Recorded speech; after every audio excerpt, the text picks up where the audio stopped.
Cantt station पे आए हैं और यहाँ पे मोहतरम जनाब सलमान रंगीला साहब और इनके दोस्तों की जानिब से अफ्तारी का एहतमाम किया गया है। तो यही तंजीम के एक हमारे साथी हमारे पास मौजूद हैं, तो हम इनसे पूछेंगे कि ये सर आपने जो अफ्तारी का जो एहतमाम किया है उसके बारे में हमें कुछ बताया। अस्सलाम वालेकुम सर। वालेकुम अस्सलाम। मेरा नाम आज़म है और मेरा ताल्लुक़ जो है वो इनहेरिटेंस ऑफ कराची से है। हम लोग पिछले 7 सालों से यहाँ पे अफ्तार करवा रहे हैं। सही, पिछले 7 सालों से यहाँ पे हम लोग अफ्तारी करवा रहे हैं, जिसमें हम लोग बिरयानी, खजूर, जूस और पानी की बोतलें रखते हैं। और यहाँ पे मुसाफिर भी होते हैं और इसके अलावा यहाँ पे कुली भी होते हैं जो कि रोज़ा खोलते हैं। यहाँ पर हमारे पास 500 से 600 लोग डेली बेसिस पर अफ्तार करते हैं।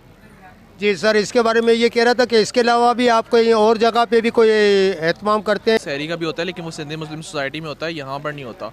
वहाँ पर पूरा दस्तरखान लगता है, 3 बजे से लग जाता है और वो 5 बजे तक चल रहा होता है। अच्छा, देखिए मैं यही कहना चाहता हूँ कि माशाल्लाह से यहाँ पे डेली बेसिस पे 600, 700, 800 बंदे रेगुलर आते हैं। आपने देखा होगा कि माशाल्लाह कितना रश है। और यहाँ पर माशाल्लाह से देगे वगैरह जो हैं कभी 6 आती हैं, कभी 7 आती हैं। मैं आपको ये इंटरव्यू इस वजह से दे रहे हैं कि ज़्यादा से ज़्यादा लोग डोनेट वगैरह करें, ज़्यादा से ज़्यादा लोग हमको सपोर्ट करें ताकि यहाँ पे लोग और अच्छे से अच्छा अफ्तार कर सकें। जज़ाकल्लाह सर। आप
बिस्मिल्लाहिर्रहमानिर्रहीम। आज हम यहाँ पे कैंट स्टेशन पे कार पार्किंग की जगह पे आए हैं और यहाँ पे मोहतरम जनाब सलमान रंगीला की जानिब से अफ्तारी का एहतमाम किया गया है।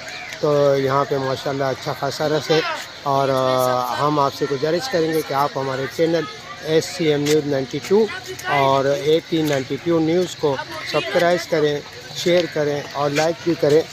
एंड नवाइश होगी इस प्रोग्राम की कवरेज आगे भी हम आपको दिखाई दें। अल्लाह हाफिज़।